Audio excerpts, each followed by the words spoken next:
Hi friends, ఈరోజు మనం రావణమ్మ దగ్గరికి రావడం జరిగింది. ఇక్కడైతే అందరూ మునుగుతున్నారు. ఒకసారి రావణమ్మ అందాలు వాటర్ ఎలా ఉందో చూడండి. జనాలు అలా మునుగుతున్నారు. మీరు కూడా నచ్చినట్లయితే వచ్చి మీరు కూడా మునగొచ్చు. ఫ్రీ ఇక్కడ ఏం ఛార్జెస్ ఉండవు. ఇవంతా ఏటు అంటారు, రావణమ్మ ఏటు. ఇదంతా చూసారంటే రావణమ్మ తల్లి మొత్తం ఏటుకు సంబంధించి ఇదంతాను. జనాలు చూడండి ఎలా మునుగుతూ ఉన్నారు.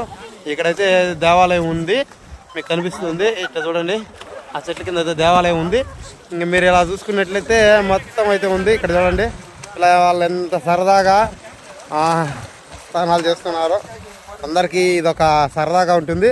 మీరు కూడా ఎప్పుడైనా రావణమ్మ తల్లి గారికి వచ్చి ఉంటే కింద కామెంట్లు తెలియజేయండి. లేదు మేము ఇదే ఫస్ట్ టైం అంటే వచ్చి మీరు మునగండి. నీళ్ళు బాగా తేలిగా ఉన్నాయి కాబట్టి మునగండి. ఈ ఏరియాలో కొంచెం లోతు ఎక్కువ ఉంది, ఆ ఏరియాలో కొంచెం లోతు తక్కువ ఉంది. కాబట్టి ఎవరన్నా మునగాల్సిన వాళ్ళు ఉంటే కొంచెం జాగ్రత్తగా మునగండి. పై పక్కన అయితే నీళ్ళు తోపుడు ఎక్కువ.